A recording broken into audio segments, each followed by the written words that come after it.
Jadi kebetulan Bukit Tinggi Selamoko kan lah identik dengan kota wisata.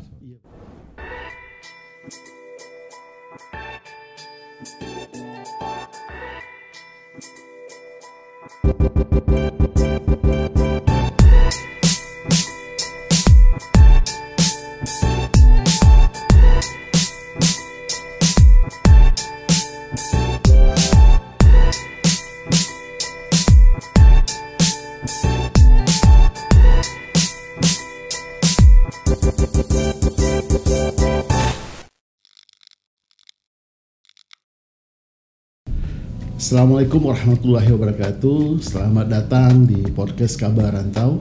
Alhamdulillah hari ini kita kedatangan seorang tamu, ya, pengusaha kuliner dari Bukit Tinggi yang bernama Bapak Rizal Baginda. Beliau adalah pengusaha kuliner yang namanya kuliner di Bukit Tinggi adalah Cangke Story. Oleh karena itu kita sapu beliau. Assalamualaikum. Waalaikumsalam. Alhamdulillah. Ba kabar Pak Rizal sehat. Alhamdulillah kabar baik-baik saja. Sehat. Alhamdulillah. Lah berari Jakarta, Pak? Bola 2 hari lah. Oh 2 hari. Jakarta. Alhamdulillah. 2 hari je kok. Jadi kini kita baca cerita ringan, cerita lama lah. Siap. Jadi ambo dapat kabar di kawan-kawan lah tagak pulau kini ke food court yang batu-batu luweh lah untuk skala Bukit Tinggi macam lihat. Itu bahasa mana itu cerita itu. Bapak. Kebetulan kisahnya awak buka dulu yang Cangke Story kan sebelum Covid setahun sebelum. Pas setahun sebelum hari raya pertama 2009 balik. Jadi alhamdulillah kunjungan masuk ke dalam tu pelanggan-pelanggan alhamdulillah lumayan ramai lah. Jadi berjalan tarui sampai akhirnya di Februari ya. Awal Februari tahun akhir Februari 2020 kan mulai Covid. Oh baru badak petang ya berCovid ya Covid. Covid awal Maret kalau tidak salah awak tutup tu 2 bulan. Habis tuh. Okay. Karena memang anjuran Pemko dan anjuran seluruh Indonesia dan dunia malah kan untuk di lockdown tuh sebenarnya tapi ada tutup lah. Jadi 2 bulan tanpa apa-apa awak diam di rumah terpikir apa alay gitu. Pasti pusing.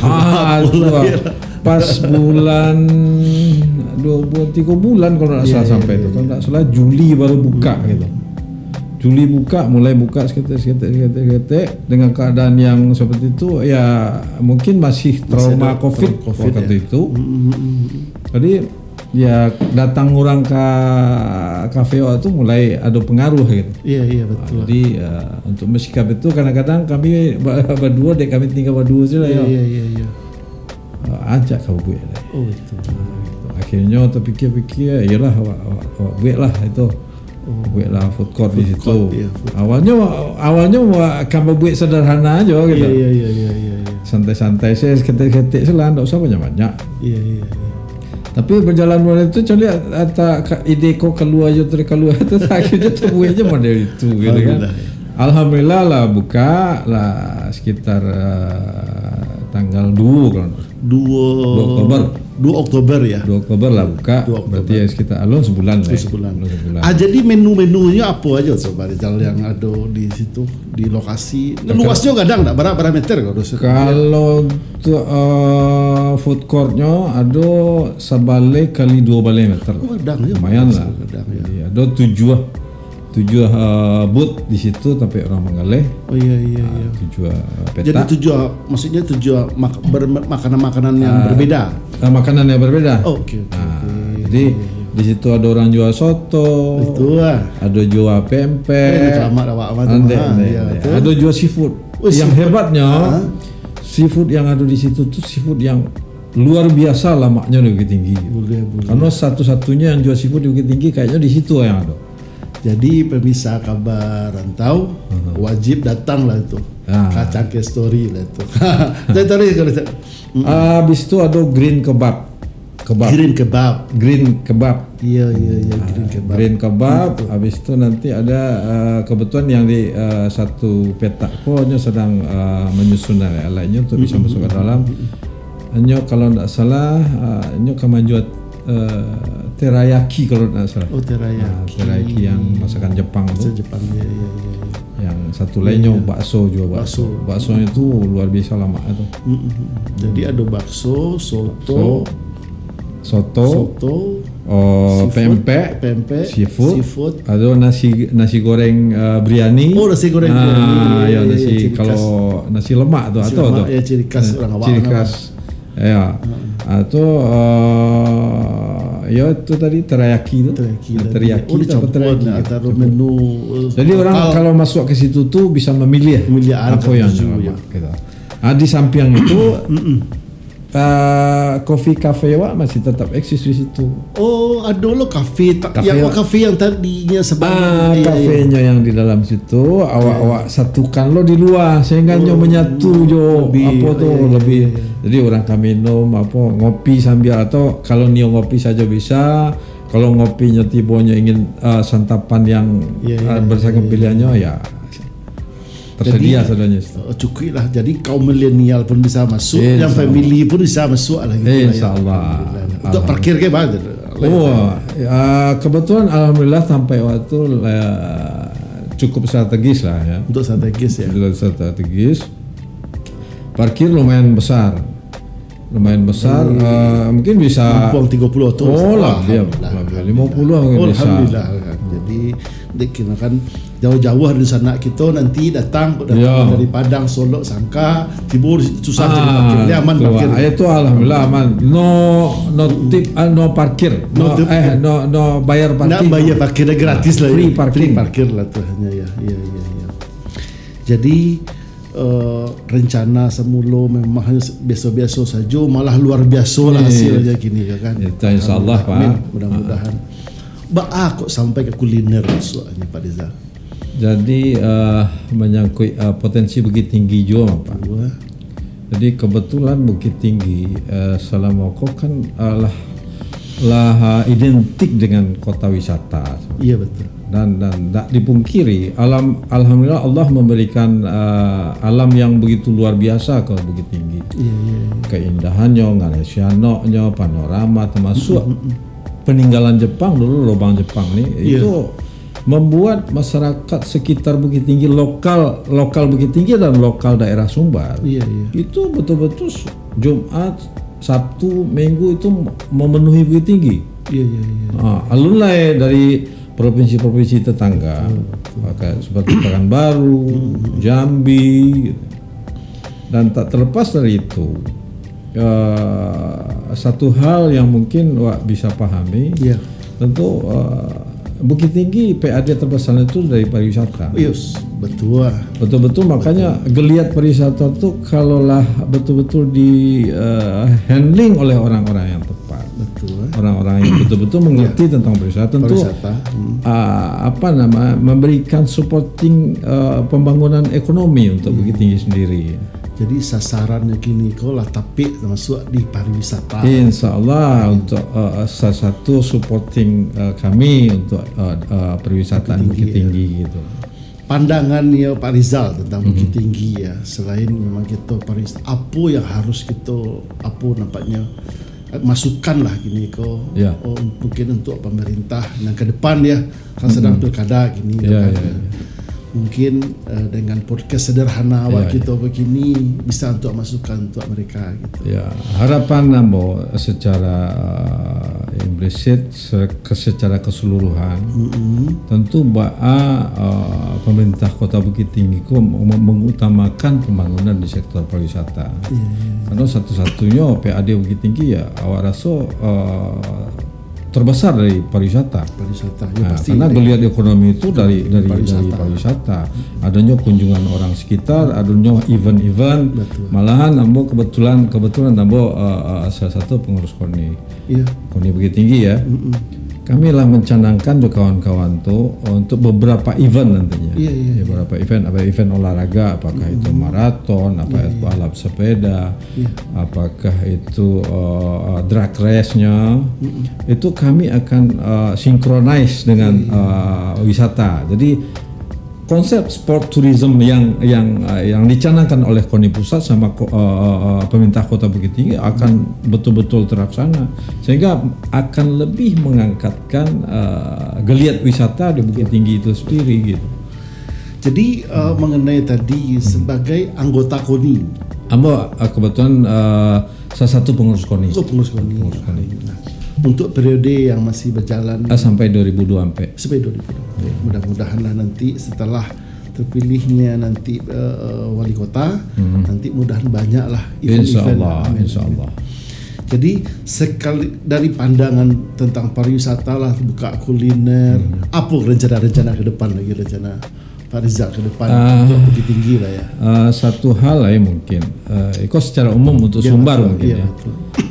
Karena untuk Sumbar sendiri itu setiap kabupaten kota di Sumatera Barat itu punya potensi wisata yang berbeda dengan daerah lainnya. Itu pertama. Betul. Yang kedua, potensi seni daerah, seni budaya untuk setiap daerah itu juga berbeda. Betul. Satu hal yang mungkin kita perlu satukan konsep di sini adalah saya juga udah pernah bicara mungkin dengan salah seorang bakal calon pemimpin di Sumatera Barat. Konsepnya mungkin sederhana, tapi mungkin itu akan lebih memfokuskan kepada geliat wisata untuk wilayah Sumatera Barat. Apa itu? Sedapat mungkin dan sebisa mungkin kita tetapkan satu daerah sebagai sentral wisata. Contohnya, misalnya Bukit Tinggi nih. Nah, Bukit Tinggi ada kesananya Pasaman, ke utaranya Pasaman, ada Payakumbuh, ada 50 kota, Batu Sangkar, Padang, Pariaman. Itu seolah-olah kalau dilihat ininya kayak sepertinya Bukit Tinggi yang di tengah gitu ya. Jadi kita bisa bikin sentra wisata di situ. Tujuannya apa? Sentra wisata ini untuk mengkondisikan kedatangan orang-orang yang berwisata, apakah orang dari luar negeri, orang dari dalam negeri, dengan satu konsep bahwasanya kita melakukan event-event tetap di setiap daerah.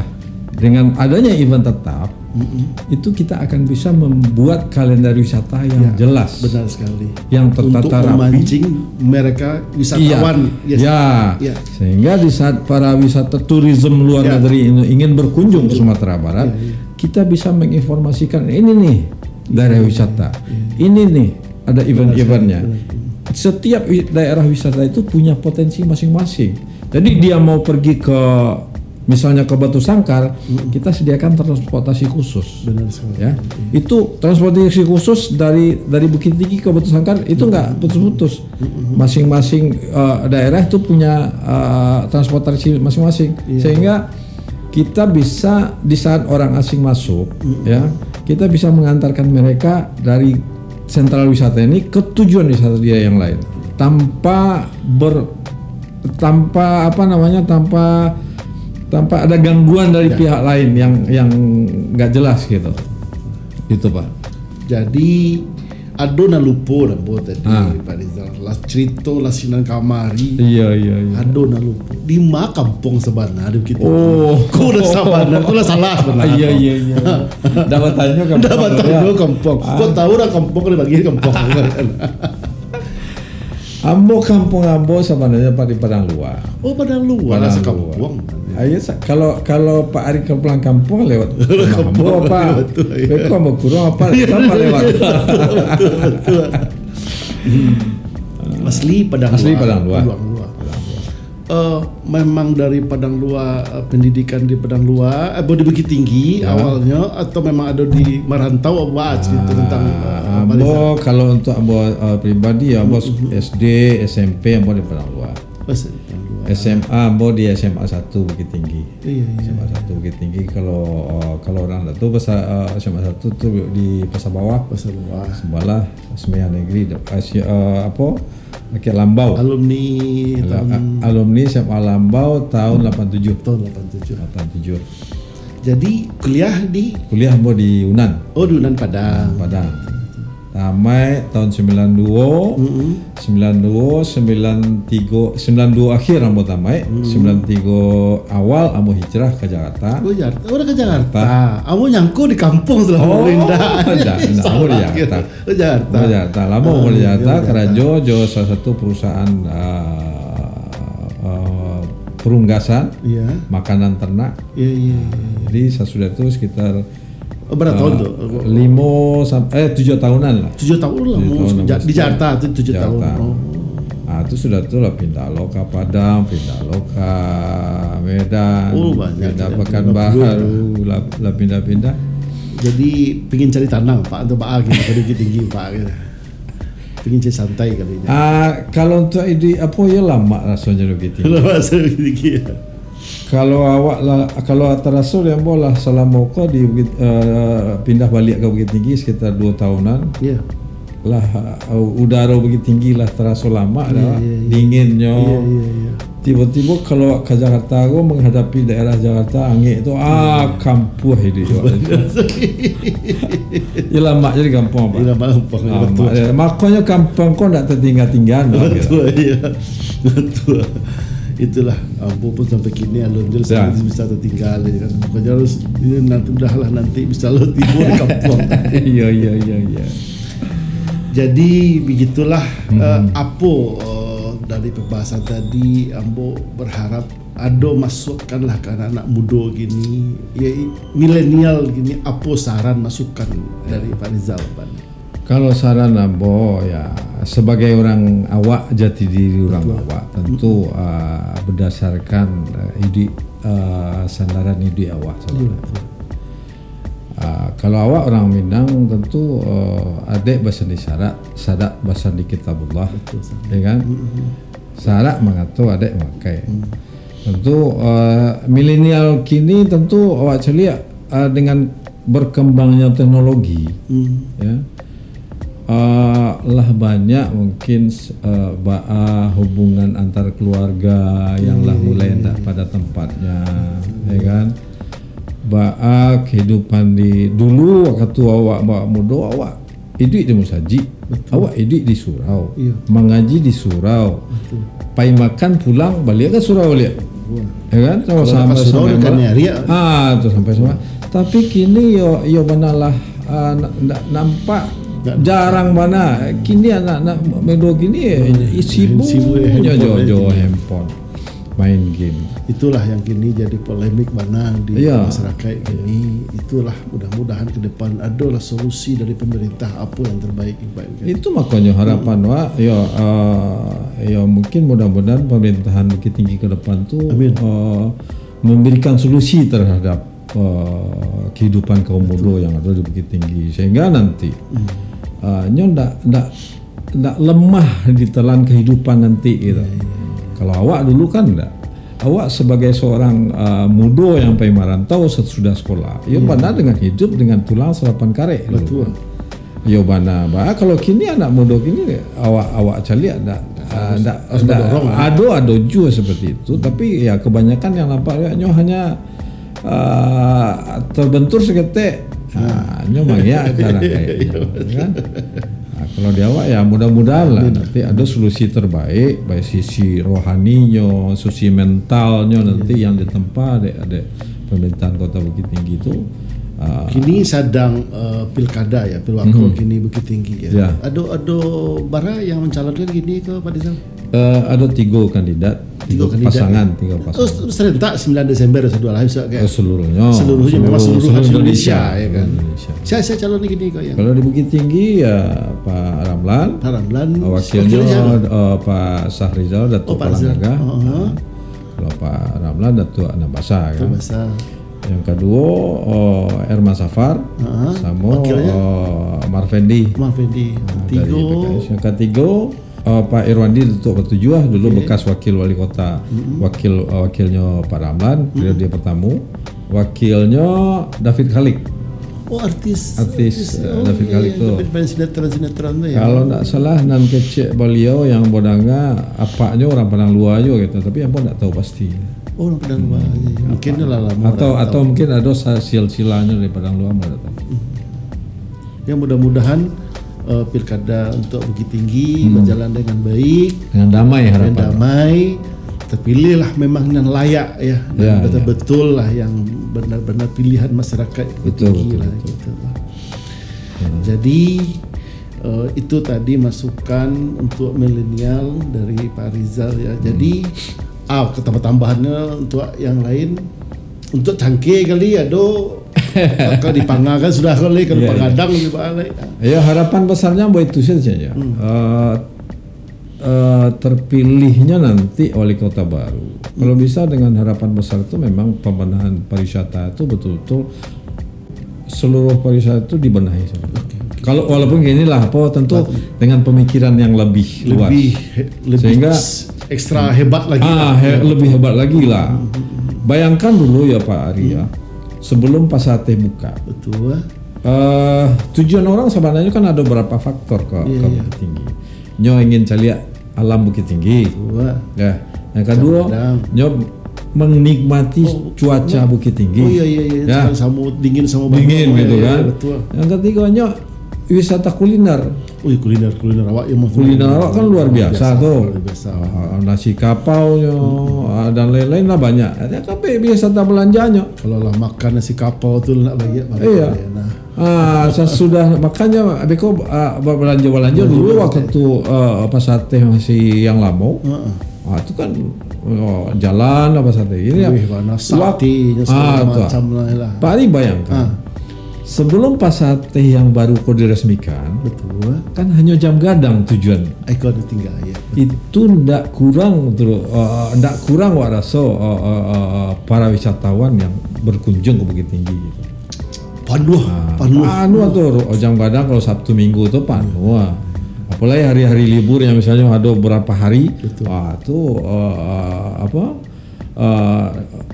hunian hotel itu bisa full. Biasa, ya. Bayangkan, mudah-mudahan dengan adanya pemikiran dari pemerintah yang akan terpilih nantinya, siapapun itu, harapan waktu itu pembenahan kok diutamakan mana. Betul. Sehingga rembetannya ke kafe kami juga, ke kafe-kafe yang ada di Bukit Tinggi. Itu ada batannya coba Rizal.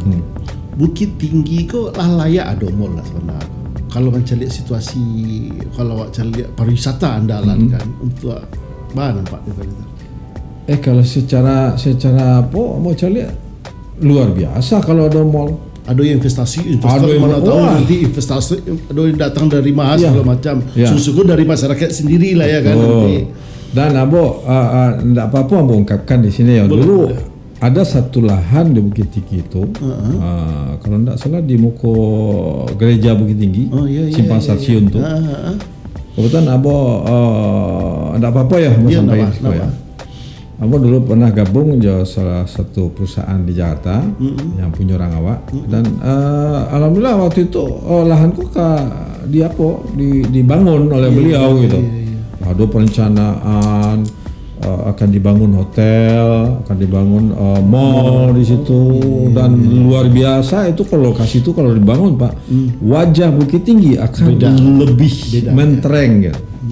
Lebih mentereng dan akan lebih menjadi daya tarik tersendiri untuk orang-orang luar Bukit Tinggi untuk bisa. Tapi tidak akan mengganggu nanti perekonomian. Enggak. Karena mungkin ini pastinya pemimpin Bukit Tinggi akan melihat ini suatu kesempatan yang bagus. Dan itu akan enggak mungkin juga misalnya yang mau dijual di mall di sini sama dengan yang ada di beda kan. Beda. Dan jualannya juga harganya pasti beda, enggak mungkin sama. Mungkin yang di sana mungkin brandingnya nggak mungkin juga orang Bukit Tinggi biasanya jualan di pasar atas Ya. belanjanya di pasar atas, paling mereka juga jalan-jalan, makan-makan. Iya. Jadi berarti untuk Bukit Tinggi sebenarnya udah layak. Waduh, sangat layak. Dikarenakan kenapa saya bertanya begitu, Pak Rizal dengan background bisnis, maka saya bertanya seperti itu. Background yang cocok lah ya untuk Bukit Tinggi lah ya. Sangat develop. Apalagi ini ya Pak Ari ya. Iya. Di Bukit Tinggi dulunya kan ada 2 bioskop ya. Ya, benar. 3. Oh, 3. Bioskop Sofia, bioskop Eri, Gloria, bioskop Eri. Yes. Ya. Benar. Itu dengan tidak aktifnya bioskop ini, itu sangat disayangkan sekali sebenarnya, karena kita animo masyarakat muda untuk bioskop ini ya. Nonton langsung di bioskop itu luar biasa. Sekarang Jadi kalau ada nanti mall, pasti ya, ada bioskop yang ya. di sananya juga ada bioskop. Ya seperti di sini ada 21-nya, ada Cinemark-nya. Luar biasa. Waduh. Enggak jauh-jauh lagi orang Payakumbuh mau harus ke Padang. Yang biasanya nonton di Padang ke Bukit Tinggi sekarang kan. Ke Bukit Tinggi dia. Ya, mudah-mudahan. Saya sangat yakin sekali itu, Pak. Oke, alhamdulillah lah panjang lebar sinan kamari. Insyaallah. Mudah-mudahan podcast Hariko bermanfaat setidak bagi naranca dia biar nanti buang jauh-jauh. Betul. Setidak bermanfaat bagi kami berdua. Betul Pak. Bagi yang menonton sebanyak orang jadi itulah Pak Rizal. Ya. Mau terima kasih banyak sebagai tuan rumah. Sama-sama Pak. Berkah lah dari Ambo. Terima kasih banyak. Assalamualaikum warahmatullahi wabarakatuh. Waalaikumsalam warahmatullahi wabarakatuh.